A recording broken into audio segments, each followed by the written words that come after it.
Saudações, galera, Giuliano Antoniolo. A gente está aqui de volta com mais um Manda Que Eu Mato, onde eu vou responder mais algumas das perguntas. E já aproveito aí e peço a vocês para já deixarem o seu like aí, para darem uma força para o nosso trabalho. Vamos lá, primeira pergunta então. Você certamente tem acesso às estatísticas do seu canal. Depois do Brasil, quais são os países que mais acompanham o seu conteúdo? Essa pergunta é bem legal. Então, meu canal, obviamente, aqui no Brasil é onde eu tenho o meu público maior, né? Até porque, ultimamente, eu não tenho postado vídeos em inglês, eu tenho só feito vídeos aqui para o público mesmo brasileiro, mas teve uma época em que eu tinha vídeos também em inglês. Eu postava um vídeo em português e depois regravava ele na língua inglesa. E eu diria nos primeiros 10 anos do canal eu cheguei a fazer isso com uma certa frequência, né?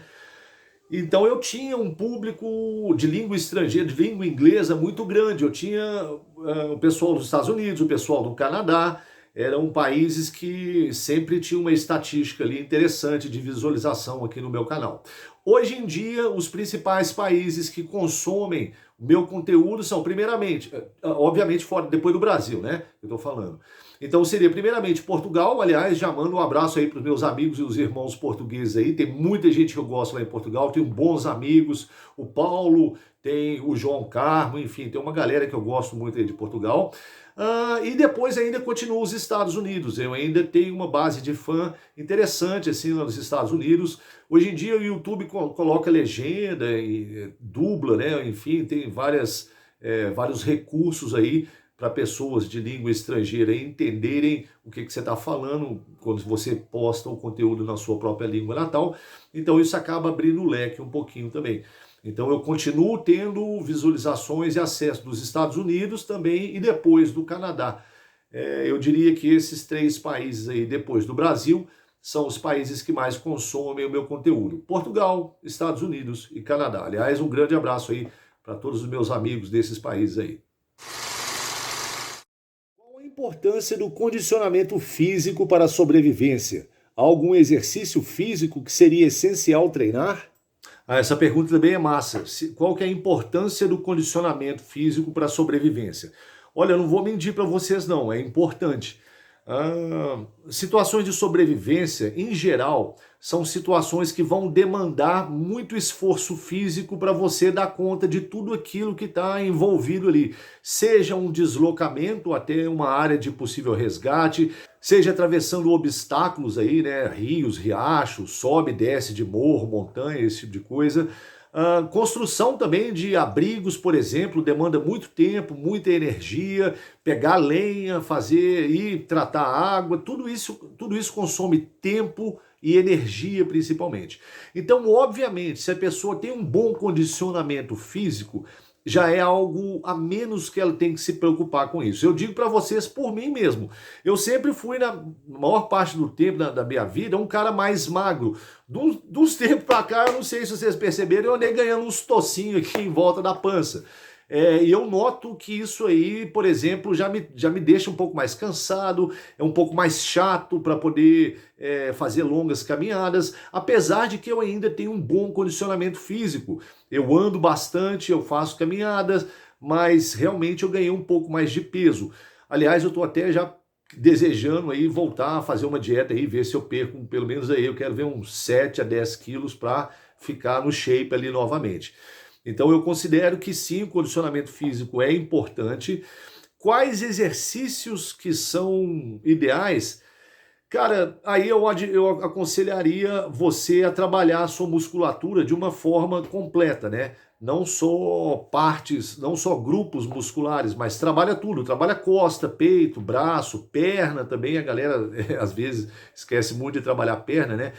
Eu aconselho também a fazer caminhada e a corrida de resistência. Isso é algo que ajuda muito também. Você caminhar. Aliás, eu diria que realmente caminhar e correr, de repente, tem mais. Você tira mais proveito disso do que ficar malhando e ganhando só massa muscular, por exemplo. Claro que é importante ter massa muscular também. Mas meu conselho é esse: se você quer então estar bem preparado, bem condicionado fisicamente, começa a fazer caminhada, começa a fazer corridas e principalmente vai para uma academia, começa a puxar a ferro aí. Eu, como eu falei para vocês, eu ainda caminho muito aqui dentro do meu condomínio. O condomínio tem 7 quilômetros de circunferência, então dá para andar bastante aqui.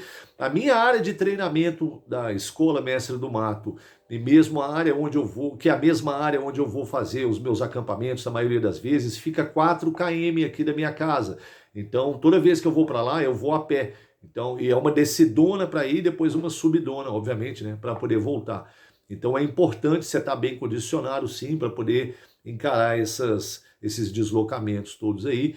E existe, como eu já falei, então, uma importância grande da gente estar bem preparado fisicamente para poder enfrentar todas essas atividades aí. Agora, não podemos esquecer que o aspecto mais importante, sempre numa situação de sobrevivência, mais importante até do que o condicionamento físico, é o seu condicionamento mental. É você estar legal aí da cabeça, legal das ideias, para enfrentar os desafios aí que são inerentes à situação de sobrevivência. Eu diria que 90% desse jogo da sobrevivência acontece aqui dentro da cabeça. Mais do que o seu condicionamento físico, mais do que o equipamento ou treinamento que você possa ter. É a sua capacidade mental de lidar com todos esses cenários e todo esse estresse é que vai fazer a diferença. Então, mais uma vez, malhem, exercitem-se, cuidem do corpo, mas principalmente cuidem da mente de vocês, beleza? Tem uns canais de EDC que na prática falam massivamente sobre como ser um acumulador de canivetes e lanternas. Ficam focados em nomes gringos sobre o sistema de abertura, características do aço, da tala e por aí vai. Tudo isso para ter dezenas, possivelmente algumas centenas de equipamentos parados na gaveta. Você em algum momento já se viu nessa condição de ter muito mais equipamentos do que efetivamente precisa?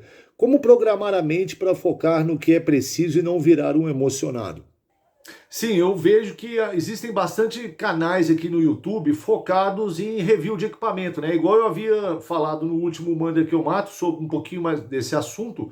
Realmente existe muito conteúdo aí de review de faca, enfim, de lanterna. E eu entendo que existe uma demanda muito grande por esse tipo de conteúdo, né? Por esse tipo de review. Assim como eu já havia dito lá no vídeo anterior, esse não é o tipo de conteúdo que eu particularmente assisto, que eu particularmente gosto de ver, a menos que eu tenha um interesse específico num tipo de produto, e aí eu vou procurar alguma coisa aqui, algum canal que esteja falando daquele produto. Mas eu não vejo isso como um problema necessariamente, porque tem gente que gosta de colecionar as coisas, né? Tem pessoa aí que faz coleção de faca, de lanterna, de um monte de coisa, e isso por si só, ao meu ver, pelo menos, não é nenhum problema assim. Se eu já me vi numa situação dessa, de ter mais equipamento do que eu preciso, já me vi numa situação dessa assim. O que eu fiz? Para vocês terem uma ideia, teve uma época que eu tinha 3 bug out bag, eu tinha os 4 kits de sobrevivência diferenciados assim, separados, faca para sair pelas orelhas. Por quê? Porque eu ganho muita coisa, ganho muito presente, o pessoal às vezes me dá uma faca, me dá um tipo de coisa assim, e eu percebia que eu acabava não usando a maioria dessas coisas e ficava acumulando aquele monte de metal aqui, aquele monte de coisa. O que eu fiz? Eu doei um monte de equipamento, galera. Doei mochila, kit de sobrevivência, saco de dormir. Eu fiz 3 packs assim e mandei para um monte de gente, de conhecidos e amigos aí. Facas também, algumas eu vendi, outras, a maioria na verdade eu doei. Por quê? Porque se eu ficar acumulando esse monte de coisa, primeiro, é só metal enferrujando aqui em casa. Para mim não vai ter muita utilidade, porque eu já tenho aquelas facas que eu uso. Eu já estou nessa estrada tempo bastante para saber exatamente o perfil de equipamento que eu quero, o perfil de equipamento que eu gosto e que funciona para mim. Uma vez que eu tenha chegado nesse tipo de perfil, ou seja, no equipamento que para mim é o ideal, é aquilo ali que eu vou usar. Sabe, dificilmente eu vou querer uma faca nova, posso até ter, de repente, algo me chame a atenção assim, eu fico até interessado, mas isso não acontece muito com muita frequência, nem muita facilidade não, sabe?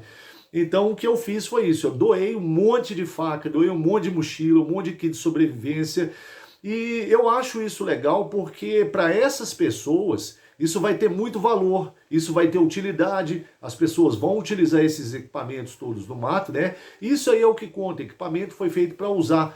Eu, particularmente, não gosto dessa coisa de ficar acumulando. Uma que eu não tenho um espaço suficiente para guardar esse tipo de coisa, esse tanto de coisa. Dá uma trabalheira danada. E realmente, para mim, isso não é algo assim que me seduza, que faça a minha cabeça, vamos dizer dessa forma, né? Então eu acabei doando esses equipamentos aí para um monte de gente. E eu acho que as pessoas gostaram, e o mais importante é agora esses equipamentos, essas facas, estão sendo utilizados por quem vai apreciar e quem precisa delas, afinal de contas, né? Agora, como não se tornar um emocionado de equipamentos, olha, isso é uma questão muito individual. Às vezes a pessoa quer ser um emocionado, né? Quer ter essa coleção, a pessoa vibra muito com marcas, com esse tipo de coisa. Isso é de cada um, né? Eu não vou fazer juízo de valor aqui de ninguém que tem esse tipo de perfil. Não é o meu perfil, como eu acabei de falar para vocês, mas eu entendo que muita gente às vezes não tem muito tempo para ir para o mato, não tem muitas condições para ir para o mato e gasta o seu tempo e o seu dinheiro acumulando, né? Juntando equipamento. Ao meu ver, isso não tem nada errado com isso. Eu, particularmente, não faço assim, né? Eu gosto de ter aquilo que eu uso e é aquilo ali mesmo, pronto e acabou. Mas cada um é cada um, cara. Cada um sabe do que é melhor para si. Quem sou eu para poder dizer como que as pessoas vão viver a vida, se vão ser emocionados ou não? Isso aí é uma questão da jornada individual de cada um. Eu acredito, essa é a minha opinião sincera, que na medida que você vai para o mato tempo bastante para conhecer o que funciona para você, você acaba naturalmente descartando aqueles equipamentos que estão em excesso ou que são obsoletos, né? Se a pessoa tiver esse tipo de desprendimento. Mas como eu já falei anteriormente também, isso leva tempo. A pessoa precisa de ter uma certa vivência ali no mato para entender de fato o que é que funciona ou não.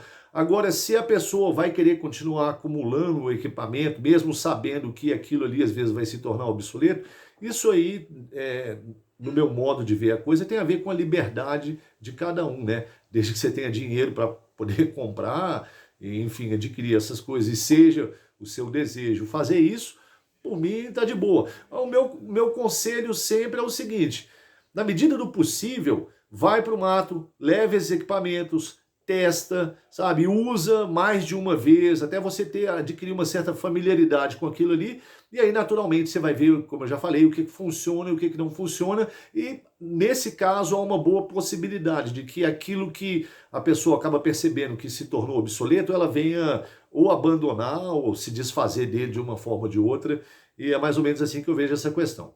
Obrigado pela pergunta. Galera, se vocês curtiram esse vídeo, por favor, deixem seu like aí no botão de gostei, se inscrevam no nosso canal, compartilhem o vídeo também, porque tudo isso dá uma força tremenda aqui pro nosso trabalho, e façam parte do nosso clube de membros, para vocês terem uma interação mais próxima comigo. Esse aqui foi o Juliano Toniolo, e a gente se vê no mato, minha gente. Um grande abraço.